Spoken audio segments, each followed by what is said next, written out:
أن رسول الله صلى الله عليه وسلم قال لعلي بن أبي طالب رضي الله تعالى عنه أنت مني بمنزلة هارون من موسى আল্লাহ নবী হযরতে আলীকে বললেন, আলী, মুসা নবীর কাছে হারুন নবীর যেমন অবস্থান আমার কাছেও তোমার তেমন অবস্থান। সুবহানাল্লাহ। মুসা নবীর কাছে হারুন নবীর যেমন অবস্থান, আলী তুমিও আমার কাছে তেমন অবস্থান। একটু মন দিয়ে বুঝেন তো, মুসা উনি কি আল্লাহর নবী ছিলেন? সবাই বলেন উনি আল্লাহর নবী ছিলেন। হারুন আলাইহিস সালাতু ওয়াস সালাম উনি আল্লাহর নবী ছিলেন। তাহলে মুসা নবীও আল্লাহর নবী, হারুন নবীও আল্লাহর।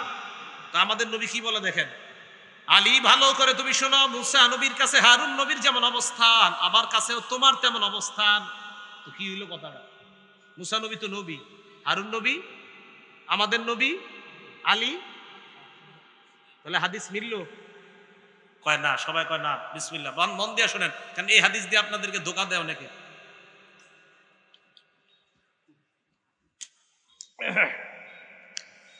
অনেক সম্প্রদায়, আমি কারো নাম নেই না, ওই সম্প্রদায় আলী আলাইহিস সালাতু ওয়াস সালাম বলে, নাউজুবিল্লাহ বলেন, মানে হযরত আলীকে নবী বলে। দলিল দেয় কি? এইসব কথা দিয়ে দলিল দেয়। কেমন দলিল দেয় জানেন? একটু শুনলে তো এটাই বোঝা যায় যে মুসা নবীর কাছে হারুন নবীর অবস্থান যেমন আমার কাছে তোমার অবস্থান তেমন। তো মুসা নবীও নবী ছিলেন, হারুন নবী নবী ছিলেন, আমিও নবী। নাউজুবিল্লাহ এরা বুঝাইতে চায়, তাহলে আলী কি হবে হারুন নবীর জায়গায় যদি হয়? কিন্তু হাদিস আরেকটু বাকি আছে, এটা আর কারণ এই হাদিসে আরেকটু বাকি আছে। আল্লাহ নবী বলেন, শোনো আলী, মুসা নবীর কাছে হারুন নবীর যেমন অবস্থান আমার কাছেও তোমার তেমন অবস্থান। তবে ইল্লা আন্নাহু লা নাবিয়্যা বাদি, আলী শোনো, আমার পরে কোনো নবী নাই, তুমি কিন্তু নবী না। সুবহানাল্লাহ। এই জায়গাটা বাদ নাই, একটু কয় না, এটা কিন্তু হাদিস। এই হাদিসের এই পুরো শেষ হইল, আলী মুসা নবীর কাছে হারুন নবীর যেমন অবস্থান আমার কাছেও তোমার তেমন অবস্থান। নবী শেষে বলে দিয়েছে, আলী শোনো শোনো, একদল আবিগী বাইর হবে যারা তোমারে নবী বানাই দিতে পারে। ইল্লা আন্নাহু লা নাবিয়্যা বাদি, আমার পরে কিন্তু নবী নাই। মুসা নবীর কাছে হারুন নবীর অবস্থান যেমন আমার কাছেও তোমার অবস্থান তেমন। মানি এক যুদ্ধে নবীজি সাল্লাল্লাহু আলাইহি সাল্লাম এক জায়গায় হযরত আলীকে দায়িত্ব দিছিলেন, যেমন মুসা নবী হারুন নবীকে দায়িত্ব দিছিলেন। দেওয়ার পর আয়েশা বলছে যে হারুনের অবস্থান মুসা নবীর কাছে যেমন আমার কাছেও আলী তোমার অবস্থান তেমন। তবে পার্থক্য হলো আমার পরে আর কোনো নবী নাই। পার্থক্য হলো আমার পরে আর কোনো নবী নাই। মুসা নবী নবী, হারুন নবী নবী, আমি নবী। তবে তুমি আলী আমার স্থলাভিষিক্ত হইল, তুমি কিন্তু নবী না, তুমি সাহাবী। কারণ আমার পরে দুনিয়াতে আর কোনো নবী আসবে না, কোনো নবী নাই। এই হাদিসটা সবার বুঝে আসছে? আল্লাহ আমাদের সকলকে পুরাটা হাদিসের এবারত অংশ বাংলা পুরাটা মুখস্থ রাখার তৌফিক দান করেন। তাহলে এখন আমি আপনাদের সাধারণ যারা আছে আপনাদেরকে একটু বলি, আপনাদেরকে যদি এই হাদিস দিয়ে কেউ ধোকা দেয় একটু বইলা, আপনি কি বলবেন? ভাই হাদিস আরেকটু কি, নবী শেষে বলছে আমার পরে কোনো নবী নাই, এটা বলে না। আল্লাহ আমাদের সকলকে হেফাজত করেন। একটা কিতাব আছে, নাম আল মুআজামুল কাবীর, ইমাম তবারির লেখা। এই কিতাবের ৭,৫৩৫ নম্বর হাদিস। এই হাদিসের বর্ণনাকারী আবু কবিলাহ রাদিয়াল্লাহু তাআলা আনহু, তিনি বলেন, আন্না রাসূলুল্লাহ সাল্লাল্লাহু আলাইহি ওয়াসাল্লাম কামা ফিন নাস ফি হাজ্জাতিল ওয়াদা। বিদায় হজের সময় আল্লাহ নবী সাহাবাদের সামনে দাঁড়াইলেন, দাঁড়িয়ে বললেন, লা নাবিয়্যা বাদি, আমার পরে কোনো নবী নাই। বিদায় হজের সময় আল্লাহ নবী বললেন, আমার পরে নবী নাই। ওয়ালা উম্মাতা বাদাকুম, তোমাদের পরে আর কোনো উম্মত নাই। আমার পরে নবী নাই, তোমাদের পরে আর কোনো উম্মত নাই। নবী বলেন, ফাবুদু রাব্বাকুম, তোমরা রবের ইবাদত করো। ওয়া আকিমু খামসাকুম, পাঁচ ওয়াক্ত নামাজ আদায় করো। ওয়াসুমু শাহরাকুম, রমজান মাসের রোজা রাখো। আর বললেন আল্লাহ নবী কি বললেন? শেষের দিকে আরেকটা কথা বলছে নবীজি, তোমাদের মধ্যে যারা আমির, আতিউ বুলাত আমরিকুম, আমিরদের কথার আনুগত্য করবা। সুম্মাদখুলু জান্নাতা রাব্বিকুম, মরবা আর আল্লাহর জান্নাতে প্রবেশ করবা। বিদায় হজের সময় নবী বললেন, আমার পরে আর কোনো নবী নাই, তোমরাই শেষ উম্মত, তোমাদের পরে আর কোনো উম্মত হবে না। কেন এই কথা বললেন? কারণ আমার পরে যদি নবী হইতো তো উম্মত তো আরেকটা হইতো, কিন্তু আমার পরে কোনো নবী নাই, সুতরাং তোমাদের পরেও কোনো উম্মত নাই। আরেকটা হাদিস শোনেন, এই কিতাবের নাম মুসনাদে বাজ্জার। এই কিতাবের ৬,১৩৫ নম্বর হাদিস। হাদিসের বর্ণনাকারী আব্দুল্লাহ ইবনে ওমর রাদিয়াল্লাহু তাআলা আনহুমা। এই আব্দুল্লাহ ইবনে ওমর রাদিয়াল্লাহু তাআলা আনহুমা বলেন, নবীজি বিদায় হজের দিন দাঁড়াইছে, এই জায়গাটা একটু মন দিয়ে শুনেন। সাহাবাদের সামনে দাঁড়ায় নবীজি বললেন, আইয়ু ইয়াউমিন হাযা, ও সাহাবারা আজকে কোন দিন? বিদায় হজের দিন। আচ্ছা, আমাদের নবীজি কি জানে না ওই দিন কোন দিন? আরে সব জানে না? এরপরে প্রশ্ন করলেন আজকে কোন দিন?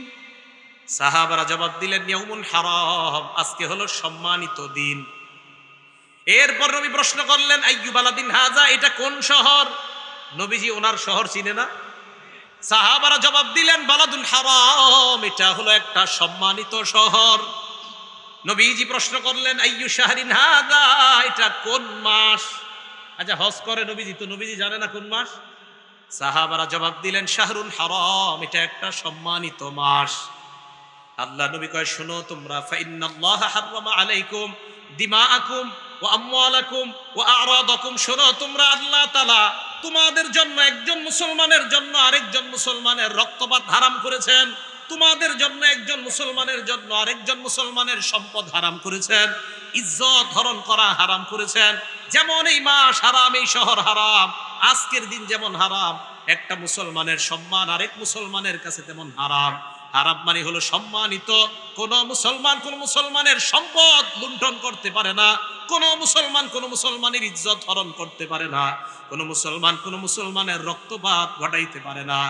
এরপর নবী বললেন, শোনো তোমরা, লিউবাল্লিগ শাহিদুকুম গায়বাকুম, আমি বিদায় হজে যেই কথাগুলা বলতেছি, আমার কথাগুলা অনুপস্থিত মানুষদেরকে জানায়া দিবা। তোমরা যারা আছো, আমার কথাগুলা যারা নাই তাদেরকে জানাইবা। হাদিস শেষ হয় নাই। আচ্ছা, একটু বলার পরে নবীজি দেখেন গুরুত্ব সহকারে বলে, শোনো শোনো, তোমরা যারা উপস্থিত, অনুপস্থিত মানুষদেরকে জানায় দিবা। কি জানাইবা? আমার এই সব কথাগুলা জানাইবা, আর গুরুত্ব সহকারে এটাও জানাইবা কি, লা নাবিয়্যা বাদি, আমার পরে আর কোনো নবী নাই, ওয়ালা উম্মাতা বাদাকুম, তোমাদের পরে আর কোনো উম্মত নাই। এই কথাটাও সবাইরে জানাইবা, আমার পরে কোনো নবী নাই, আমার পরে তোমাদের পরে কোনো উম্মত নাই। তাহলে বলেন তো, আমাদের নবী শেষ নবী, আমাদের নবী, আমরা শেষ উম্মত, আমাদের নবী শেষ নবী, আমরা, হ্যাঁ এই জায়গায় এটাও বলবেন আমরা শেষ উম্মত। এটা যদি না বলেন তাহলে অনেকে ধোঁকা দিবে। যদি উম্মত আরো হয় তো নবী আরো হবে। এই জন্য শেষ নবী, আমরা শেষ উম্মত। বুখারী শরীফের 3455 নম্বর হাদিস, 3455 নম্বর হাদিস। এই হাদিসেরটা কেন শোনাইতেছি মন দিয়ে শোনেন তো। নবী যেহেতু নাই, তাহলে নবীওয়ালা কাজ কারা করবে? নবী তো নাই, আরে কি নাই? তো নবীর পরে এই যে উম্মত, এত উম্মত দুনিয়াতে, এই উম্মতদেরকে ইসলাম শিখানো দরকার আছে না? দিন শিখানো দরকার আছে না? এবং রাষ্ট্র পরিচালনার জন্য নেতা দরকার আছে না? হ্যাঁ, বুখারী শরীফের 3455 নম্বর হাদিসটা শোনেন। এই হাদিসের বর্ণনাকারী আবু হাজেম, উনি বলেন, ক্বাআতু আবা হুরায়রা রাদিয়াল্লাহু তাআলা আনহু 5 সিনিন, আল্লাহ নবীর সাহাবা আবু হুরায়রার মজলিসে আমি 5 বছর বসলাম। আবু হুরায়রা রাদিয়াল্লাহু তাআলা আনহুকে আমি বলতে শুনলাম, আল্লাহ নবী বলেন, কানাত বানু ইসরাঈল তাসুসুহুমুল আম্বিয়া, বনি ইসরাঈলের মাঝে একের পর এক নবী আসতো, তারাই নেতৃত্ব দিত, তারাই দ্বীনের কাজ করত। এরপরে নবীজি বলেন, শোনো তোমরা, কুল্লামা হালাকা নাবিয়্যুন খলাফাহু নাবিয়্যুন, বনি ইসরাঈলের এক নবী দুনিয়া থেকে বিদায় নেওয়ার পর আল্লাহ সাথে সাথে আরেক নবী পাঠায়া দিতেন। এই হাদিস দ্বারা আমাকে আপনাকে ধোঁকা দিতে পারে, নবী পাঠানোর পর, নবী বিদায় নেওয়ার পর আরেক নবী আল্লাহ পাঠা দেয়। তাহলে আমাদের নবী বিদায় নেওয়ার পর আরেক নবী আল্লাহ কেন পাঠাবে না? নবীজি বললেন, বনি ইসরাঈলের কোন নবী আসলে উনি যখন ইন্তেকাল করতেন, আরেক নবী আল্লাহ পাঠাইয়া দিতেন। এখন আপনাদের সাধারণ মুসলমানদেরকে অনেকে ধোঁকা দিবে, এই মিয়া তোমরা যে এই হাদিস শোনো যে বনি ইসরাঈলের এক নবী মারা গেলে আরেক নবী সাথে সাথে আল্লাহ পাঠাইতেন, তো শেষ নবী মুহাম্মদ সাল্লাল্লাহু আলাইহি সাল্লাম, ওনার পরে আরেক নবী আল্লাহ কেন পাঠাবে না? কেন ধোঁকা দিবে জানেন? ওই যে হাদিস একটু বলবে, পুরাটা বলে না, পরে আর একটু বাকি আছে। নবীজি সাল্লাল্লাহু আলাইহি সাল্লাম বলেন, শোনো তোমরা, ওয়া ইন্নাহু লা নাবিয়্যা বাদি, আমার পরে কিন্তু নবী নাই। সুবহানাল্লাহ। আবার একটু বুঝেন হাদিসটা। নবীজি বললেন, বনি ইসরাঈলের এক নবী মারা যাওয়ার পর আরেক নবী আসতেন। তাহলে কি বোঝা যায়? নবী একজন যাবে, আরেকজন, আবার নবী একজন যাবে, আরেকজন, তাহলে আমাদের নবী যাবে, হাদিস দ্বারা বোঝা যায় আরেকজন আসতে পারে, এরকম কেউ বলতে পারে আপনাদেরকে। নবী কয়, সাবধান, লা নাবিয়্যা বাদি, আমার পরে নবী নাই, আমার পরে আর কেউ আসবে না। তাহলে হুজুর কি আসবে আপনার পরে? নবীজি বললেন, সায়াকুনু খুলাফা ফায়াকসুরুনা, আমার পরে আসবে খলিফা। সুবহানাল্লাহ। বলেন, নবীর পরে কি আসবে? সাহাবারা বললেন, ফামা তা'মুরুনা, হুজুর খলিফা আসলে আমরা কি করব বলেন? আল্লাহ নবী বললেন, ফুবাইয়াতাল বিবাইয়াতিল আউয়াল ফাল আউয়াল, এক খলিফার পর আরেক খলিফার কাছে তোমরা বায়াত হবা। এক খলিফার পর আরেক খলিফার কাছে তোমরা বায়াত হবা, জনপ্রতিনিধিদের কাছে তোমরা বায়াত হবা। আতুহুম হাক্কাহুম, তাদের হক তোমরা আদায় করবা। ফাইন্নাল্লাহা সাইলুহুম আম্মা ইস্তারআহুম, শোনো তোমরা যত প্রতিনিধি দুনিয়াতে আল্লাহ পাঠায়, প্রত্যেক প্রতিনিধিদেরকে তাদের হকের ব্যাপারে আল্লাহ প্রশ্ন করবে, কাউকে আল্লাহ ছাড় দিবে না।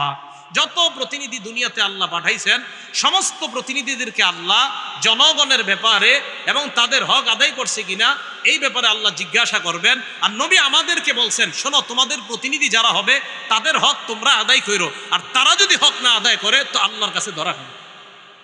তাহলে নবীদের পরে কি আমাদের নবীর পরে নবী আসবে না খলিফা? আবার আমাদের নবী শেষ নবী, ওনার পরে কি আর নবী আসবে না খলিফা? মাশাআল্লাহ বলেন। বনি ইসরায়েলের এক নবী চলে যাওয়ার পর খলিফা আসে না নবী আসে? আর আমাদের নবী দুনিয়া থেকে বিদায় নেওয়ার পর নবী আসে না খলিফা? বুঝছেন তো ভাই? তাহলে শেষ নবী দুনিয়াতে আসাটাই এটা কিয়ামতের আলামত। এবার আপনারা বলেন, সাধারণ আলেমরা বলা দরকার নাই, আমাদের নবী শেষ নবী, আমাদের নবী আমরা, আমাদের নবী আমরা। মাশাআল্লাহ, যদি কথা বুঝেন তাহলে আলহামদুলিল্লাহ, তাহলে অন্যরা আপনাদেরকে ধোঁকা দিতে পারবে না। এবার আরেকটা হাদিস শোনেন। রসুল আকরাম সাল্লাল্লাহু আলাইহি সাল্লাম একের পর এক এই বর্ণনাগুলো দিলেন যে আমি দুনিয়াতে আসাটা কিয়ামত খুব কাছে, এটা মনে রাখবা। সহিহ বুখারীর 5231 নাম্বার হাদিস। এই হাদিসের মধ্যে আসছে ক্বালা রাসূলুল্লাহ সাল্লাল্লাহু আলাইহি ওয়াসাল্লাম, আল্লাহ নবী বলেন, ইন্না মিন আশরাতিস সাআ আইয়ুরফাআল ইলমু ওয়া ইয়াসবুতাল জাহলু। নবীজি বলেন কিয়ামতের আলামতের মধ্যে এটা একটা আলামত, বিদ্যা উঠিয়ে নেওয়া হবে, ধর্মীয় বিদ্যা উঠিয়ে নেওয়া হবে। ওয়া ইয়াসবুতাল জাহলু, মূর্খতা সমাজের মধ্যে ছড়িয়ে পড়বে, বিদ্যা উঠিয়ে নেওয়া হবে। তাহলে কিয়ামতের আলামতের মধ্যে এটা একটা আলামত, বিদ্যা উঠিয়ে নেওয়া হবে, মূর্খতা সমাজের মধ্যে ছড়ায় পড়বে। আর কি? নবীজি বলেন ওয়াজহারুজ জিনা, জিনা ব্যাপক আকার রূপ ধারণ করবে। ওয়ায়ুশরাবাল খামরু, মদ পান করা হবে। ওয়াকিল্লার রিজাল, পুরুষের সংখ্যা কমবে। ওয়াতাকসুরান নিসা, নারীর সংখ্যা বাড়বে। নবীজি বলেন কিয়ামতের আলামতের মধ্যে এটা একটা এলেম উঠে যাবে, মূর্খতা ছড়িয়ে পড়বে। এখন আপনারা যারা আজকে সকাল থেকে একটু পড়াশোনা কইরা রাত্রে মাগরিবের নামাজে গিয়ে ইমাম সাহেবের ভুল ধরেন, আপনাদেরকে দেখলে আমি আশ্চর্য হই না। কিন্তু আমি কি হই না? আশ্চর্য হই না। কেন হই না জানেন?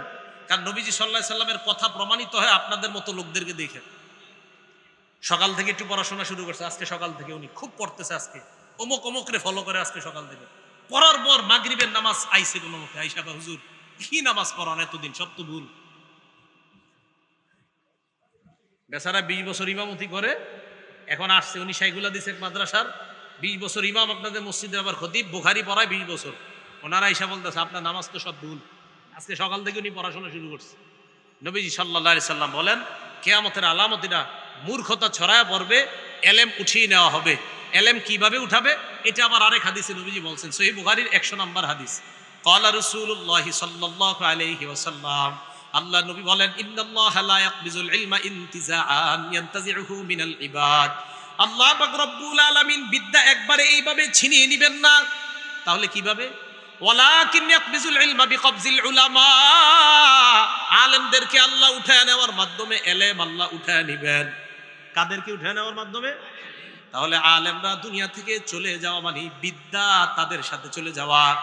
আলেম একের পর এক বিদায় নেওয়ার আজকে সকাল থেকে নতুন করে কেউ পড়াশোনা কইরা বলে কি কইছে এরা কিছু বুঝে না, আমি দিন বুঝি।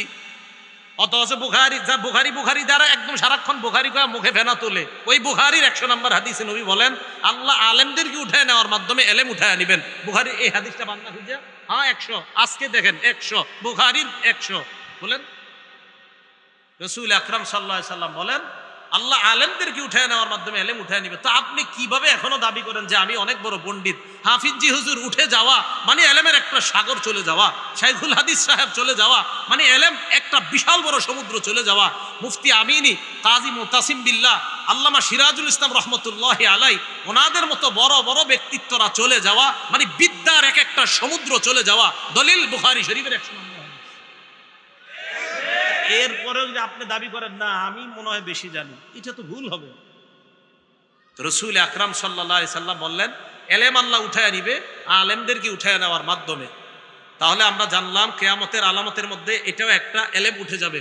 বলেন তো এলেম কি আল্লাহ ছিনায় নিবে, না আলেমদের মাধ্যমে, আলেম উঠায় নেওয়ার মাধ্যমে এলেম উঠাবে? মাশাআল্লাহ। এরপরে কি? ওয়াজহারুজ জিনা, জিনা দুনিয়ার মধ্যে ব্যাপক রূপ ধারণ করবে। পরকীয়া নামক একটা বেদী হবে। মোবাইল নামক ভয়ঙ্কর যন্ত্রের মাধ্যমে স্ত্রী আরেক পুরুষের সাথে, স্বামী আরেক নারীর সাথে পরকীয়া প্রেম মানে অবৈধ প্রেমে লিপ্ত হবে। শিখের আওয়াজটা 2-4 জনে কইছে, আপনারা কয় না মানে কি আমি কিছু বুঝে নিব? জিনা ব্যাপক রূপ ধারণ করবে। জিনা ঘরে ঘরে জিনা হবে। সহিহ বুখারী 6612 6612 নম্বর হাদিস। قال رسول الله صلى الله عليه وسلم ان الله كتب على ابن ادم حظه من الزنا ادرك ذلك لا محاله। নবীজি বলেন নিশ্চয়ই আল্লাহ আদম সন্তানকে জিনার পরীক্ষা দ্বারা পরীক্ষা করবেন। নবীজি বলেন ফাজিনাল লিসান আল মান্তিক, মুখের জিনা হলো কথা বলা। যেই নারীর সাথে দেখা দেওয়া হারাম, ওই নারীর সাথে কথা বলা হারাম। মোবাইলেও কথা বলা হারাম। যেই নারীর সাথে দেখা দেওয়া হারাম, সরাসরি তার সাথে কথা বলা। আপনারা বলেন সরাসরি তার সাথে কথা বলা অপ্রয়োজনীয় কথা, কোন নারীর সাথে দেখা দেওয়া হারাম, ওই নারীর সাথে অপ্রয়োজনীয় সরাসরি কথা বলা। আচ্ছা, ফোনেও কথা বলা। রাসূল বলেন ফাজিনাল লিসান আল মান্তিক, মুখের জিনা হলো কথা বলা। ওয়াজিনাল ইয়াদি আল বাত, হাতের জিনা হলো স্পর্শ করা। ফোনে কথা বইলা শুয়া শুয়া চিন্তা করে, আরে না জানি নারীটা দেখতে কেমন। নবীজি বলেন ওয়াল কলবু তামান্না ওয়ান নাফসু তামান্না ওয়া তাশতাহি, অন্তর নারী কাকে নিয়ে কল্পনা করা, এটা হলো অন্তরের জিনা। এটা কিসের জিনা? অন্তরের। যুবক ভাইয়েরা পড়াশোনা করে, মা বাবা কোনো খোঁজ নেয় না, দরজাটা লাগায় ঘরের ভিতরে যে কি করে মা বাবা একটু খোঁজ নেয় না। আল্লাহ আমাদের সকলকে এই জিনা নামক মহামারী, এই বেদি থেকে পুরো সমাজকে আল্লাহ হেফাজত করেন। সহিহ বুখারী 2475 নম্বর হাদিস। এই হাদিসের মধ্যে রাসূল আকরাম সাল্লাল্লাহু আলাইহি সাল্লাম বলেন ক্বালা রাসূলুল্লাহি সাল্লাল্লাহু আলাইহি ওয়াসাল্লাম লা ইয়াজনি যানি হিনা ইয়াজনি ওয়া হুয়া মুমিন, জিনাকারী ব্যভিচারকারী ব্যক্তি যখন ব্যভিচার করে তখন তার ঈমান থাকে না। কি থাকে না? এই দেখেন ব্যভিচারকারী যখন ব্যভিচার করে ঈমান উপরে ঘুরতে থাকে, ঈমান ঘুরতে থাকে। এখন যদি মারা যায়, ঈমান ঘুরতে থাকে উপরে। ওয়ালা ইয়াসরিকুস সারিকু হিনা ইয়াসরিকু ওয়া হুয়া মুমিন, চোর যখন চুরি করে ঈমান সাথে থাকে না, উপরে ঘুরে। ওয়ালা ইয়ানতাহিবু নুহবাতান হিনা ইয়ানতাহিবু ওয়া হুয়া মুমিন, ছিনতাইকারী যখন ছিনতাই করে ঈমান থাকে না, ঈমান ঘুরতে থাকে। ওয়ালা ইয়াশরাবুল খামরা হিনা ইয়াশরাবু ওয়া হুয়া মুমিন, মদ পানকারী মদ পান যখন করে তখন তার ঈমান থাকে না, ঈমান ঘুরতে থাকে। একবার চিন্তা করেন, ব্যভিচার অবস্থায় যদি আপনার মরণ হয়ে যায়, মদ পান করা অবস্থায় যদি মরণ হয়ে যায়, ছিনতাইকারী অবস্থায় যদি আপনার মরণ হয়ে যায়, চুরি করা অবস্থায় যদি আপনার মরণ হয়ে যায়, নবীজি বলেন চোর চুরি করে না ইমানদার অবস্থায়, ছিনতাইকারী ছিনতাই করে না ইমানদার অবস্থায়, ব্যভিচারকারী ব্যভিচার করে না ইমানদার অবস্থায়, তাহলে ঈমান ঘুরতে থাকে। আল্লাহ না করেন যদি ওই ভয়ঙ্কর অবস্থায় মৃত্যু এসে যায়। আল্লাহ জিনা নামক বেদি থেকে সমাজকে হেফাজত করেন। মোবাইল চালানো কমায়া দেন। ঘরে ঘরে স্বামী স্ত্রী দুইজনে মিলে একটা চালান। এত মোবাইল লাগে কেন? হ্যাঁ, এত মোবাইলের প্রয়োজন হয় কেন? মোবাইল কম চালান, ঘরে ঘরে।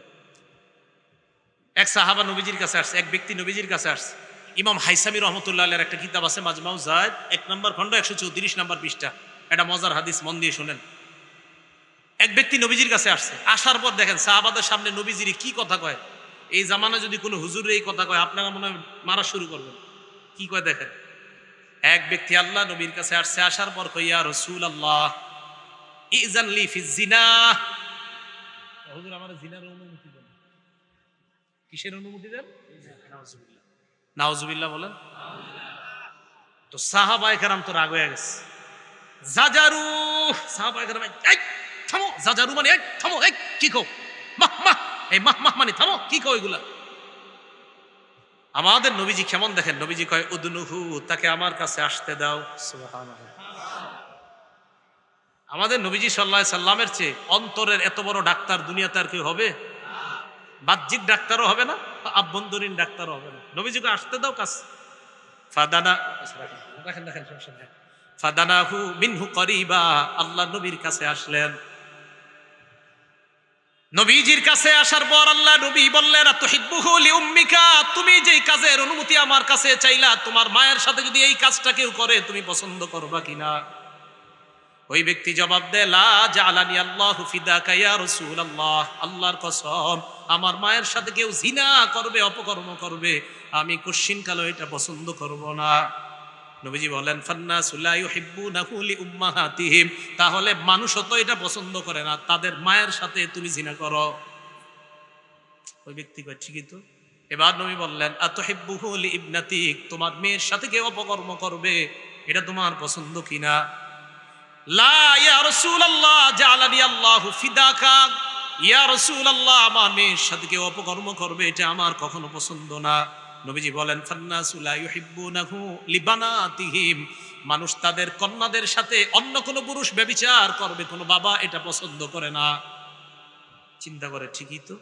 এরপর নবী বললেন, আতুহিব্বুহু লিউখতিকা, তোমার বোনের জন্য এটা পছন্দ করবা কিনা? সাহাবা জবাব দিলেন, লা ইয়া রাসূলুল্লাহ, আমার বোনের সাথে কেউ অপকর্ম করবে, আমি ভাই হিসাবে কোশ্চিনকালে এটা পছন্দ করব না। আল্লাহ নবী কয়, ফান্নাসু লা ইউহিব্বুনাহু লিআখওয়াতিহিম, কোন ভাই তাদের বোনের সাথে অন্য কোন পুরুষ অবিচার করবে, ব্যভিচার করবে, অন্যায় কর্মে লিপ্ত হবে, এটা কোনো ভাই কখনো পছন্দ করবে না। আতুহিব্বুহু লিআম্মাতিক, তোমার ফুফুর সাথে এটা কেউ করে তুমি পছন্দ করবা কিনা? কয়, না হুজুর, পছন্দ করি না। আল্লাহ নবী কয়, ফান্নাসু লা ইউহিব্বুনাহু লিআম্মাতিহিম, মানুষও তাদের ফুফুর সাথে কেউ এই অপকর্ম করে, এটা পছন্দ করবে না। আতুহিব্বুহু লিখালাতিক, তোমার খালার সাথে কেউ অপকর্ম করে তুমি পছন্দ করবা কিনা? ওই ব্যক্তি জবাব দিল, লা ইয়া রাসূলুল্লাহ, না, এটা কোশ্চিনকালেও পছন্দ করব না। আল্লাহ নবী বলেন, ফান্নাসু লা ইউহিব্বুনাহু লিখালাতিহিম, মানুষ তাদের খালার সাথে এই অপকর্ম কেউ করবে, এটা পছন্দ করবে না। এবার আল্লাহ নবী কি করলেন দেখেন, নবী যে এইভাবে মাথায় হাত রাখলেন, এভাবে শরীরে হাত রাইখা বললেন, আল্লাহ, আল্লাহ তার গুনাহগুলো আপনি মাফ করে দেন, ওয়াতাহির কলবা, তার অন্তরটা আপনি পবিত্র বানায়া দেন, ওয়াহাসসিন ফারজা, মাবুদ তার লজ্জাস্থানকে আপনি হেফাজত করেন, আমি নবী দোয়া করে দিলাম। সাহাবারা বলেন, ফাজাআলা যালিকাল ফাতা লাম ইয়াকুন ইয়ালতাফিত ইলা শাইইন, এই দোয়া করার পর থেকে ওই যুবক অন্য কোন নারীর দিকে তাকানো দূরের কথা, এইভাবে কোন জিনিসের দিকে আর কখনো তাকাইতেন না। নারী তো দূরে, এমনি কারো দিকে তাকাবে এরকমও করতেন না, সবসময় নিচে। ভাই কি শিখতে পারলাম? তাহলে যেই জিনিসের দিকে তাকাইলে আমাদের ভিতরে জিনা নামক ভয়ঙ্কর ব্যাধি, এটার সম্ভাবনা হবে এই সমস্ত জিনিসের দিকে না তাকানো। আল্লাহ আমাদের সকলকে বুঝার তৌফিক দান করেন। ভাই সবার কথাগুলো কি মনে থাকবে ইনশাআল্লাহ? সহিহ বুখারী হাদিস নাম্বার 5590 নাম্বার হাদিস। এই হাদিসের মধ্যে আসছে, রাসূল আকরাম সাল্লাল্লাহু আলাইহি সাল্লাম বলেন, কি বলে দেখেন, শোনার পর দেখবেন এই সমাজে এগুলো আছে কিনা। قال رسول الله صلى الله عليه وسلم لا يكونن من أمتي أقوام يستحلون الحر والحرير والخمر والمعازف। নবীজি বলেন, আমার উম্মতের মাঝে এমন কিছু সম্প্রদায় ঘটবে, এমন কিছু মানুষের আবির্ভাব ঘটবে, যারা জিনা করা হালাল মনে করবে। জিনা করা হালাল, বলেন সবাই কি মনে করবে? হালাল। আপনারা মনে করেন, হুজুর না, আমরা তো কেউ হালাল মনে করি না। ওই যে মোবাইলের যেই কথাগুলো বললাম, এই যে কানের জিনা, মুখের জিনা, জবানের জিনা, এই তো আপনি হালাল মনে করতেছেন। আপনি তো ভাবতেছেন এটা কিছুই না। আপনি 5 ওয়াক্ত নামাজ পড়েন, আবার অবৈধভাবে যার সাথে কথা বলা হারাম তার সাথে অপ্রয়োজনীয় কথা বলতেছেন, এই তো আপনি ব্যভিচারকে হালাল মনে করছেন। ওয়াল হারিরা, পুরুষরা রেশমের পোশাককে হালাল মনে করবে, রেশমের পোশাক পুরুষের জন্য হারাম। ওয়াল খামরা, মদ পান পুরুষরা হালাল মনে করবে। ওয়াল মাআজিফ, মাআজিফের অনুবাদ করব, ঢোল তবলা বাদ্যযন্ত্রকে মানুষ হালাল মনে করবে। বলেন কি বলছি? ঢোল তবলা বাদ্যযন্ত্রকে মানুষ কি মনে করবে? আজকে থেকে আমার বাংলাটা সুন্দরভাবে শোনেন। এই মাইকের সামনে বসে যদি কেউ বলে, হুজুররা ঢোল তবলা আর গান হারাম, এই কথা কোথায় পাইছে? এই কথা বলার সাথে সাথে বলবেন, আপনি এটা বলাতে আমাদের নবীজির কথার প্রতি আমাদের ঈমান আরো বেড়ে গেছে। বলবে কেন বাড়ছে? বলবেন, আমাদের নবী বলছে এক জাতীয় লোক ঢোল তবলা গান বাদ্যকে হালাল বলবে, অতএব আপনি যেহেতু বলছেন আমাদের নবীর কথার সত্যতা হয়ে গেছে, তাই আপনি এটা বলাতে আমাদের কিছু আসে যায় না। মনে থাকবে নি? ঢোল তবলা হালাল হারাম, এটা হুজুরে কই পেয়েছে? বুখারী শরীফের 5590 নাম্বার হাদিস। বলেন হুজুরে কই পেয়েছে? বুখারী শরীফের 5590 নাম্বার হাদিস। ঝগড়া দরকার আছে না, হাদিসে আছে। যদি কয় হুজুর কই পেয়েছেন, বলবেন বুখারী শরীফে। তো অনেকে তো আবার বলে সব কিতাব নাকি পড়া আছে, তো এই হাদিসটা হয়তো পড়ে নাই। আল্লাহ আমাদেরকে বুঝার তৌফিক দান করেন। যাই হোক, তো রাসূল আকরাম সাল্লাল্লাহু আলাইহি সাল্লাম বললেন, এমন একটা সম্প্রদায় আসবে যেই সম্প্রদায় জিনাকে হালাল মনে করবে, রেশমের পোশাককে হালাল মনে করবে, ঢোল তবলাকে হালাল মনে করবে, মদ পান করাকে হালাল মনে করবে। আল্লাহ এই জাতীয় মানুষের অন্তর্ভুক্ত হওয়া থেকে আমাদেরকে হেফাজত করেন।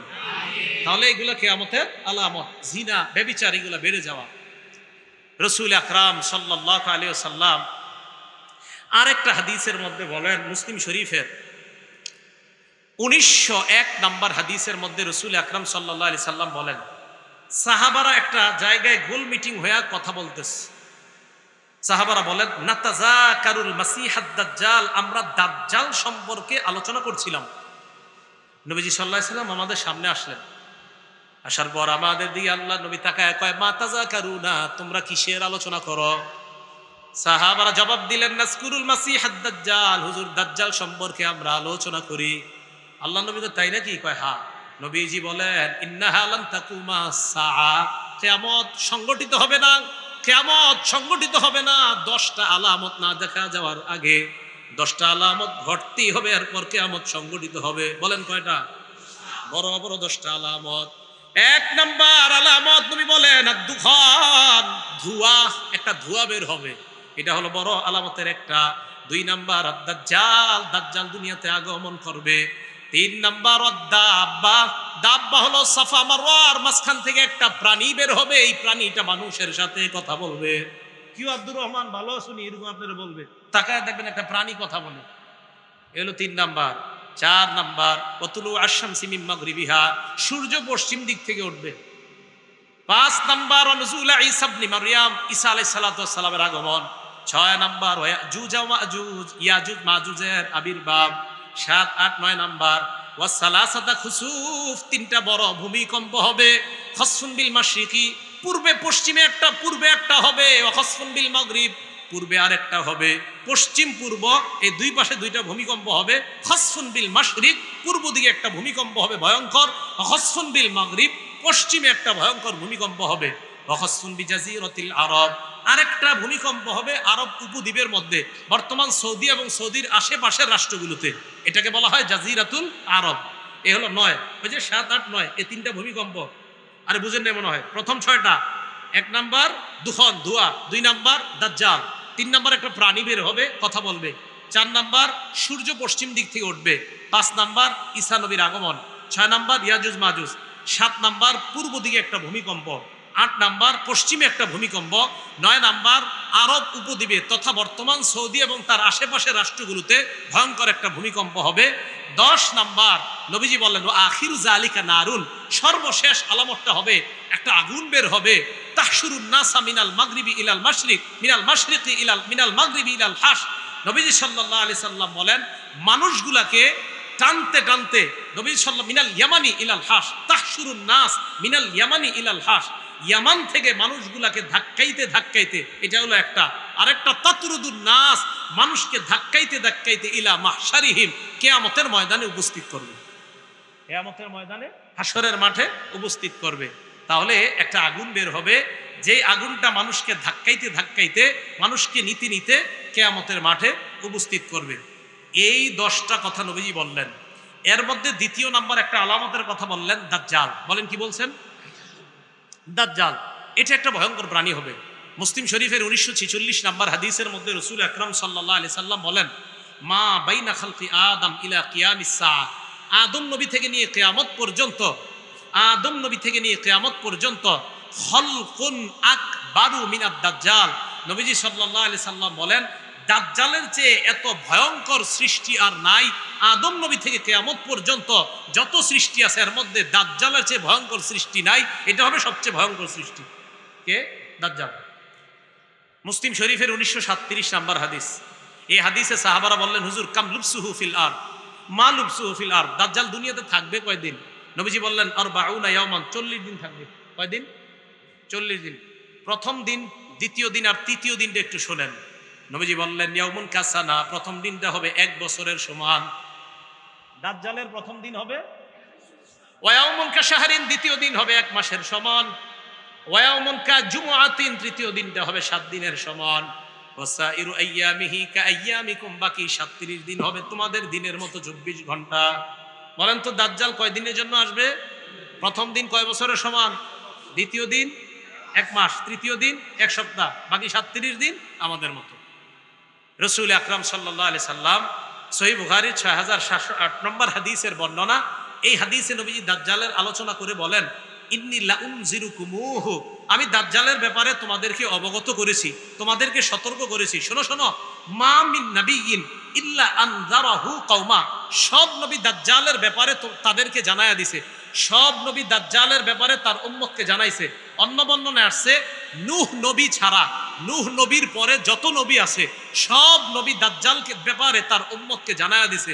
আমাদের নবী বলেন শোনো তোমরা আমার কথা ভালো করে, আমি তোমাদেরকে এমন একটা বিষয়ে দাজ্জালের ব্যাপারে বলবো, সাকুলু লাকুম কাউলান ফিহি লাম ইয়াকুলহু নাবিয়্যুন, আমি তোমাদেরকে দাজ্জালের ব্যাপারে এমন একটা কথা বলবো যেই কথাটা আমি ছাড়া আর কোনো নবী বলে নাই।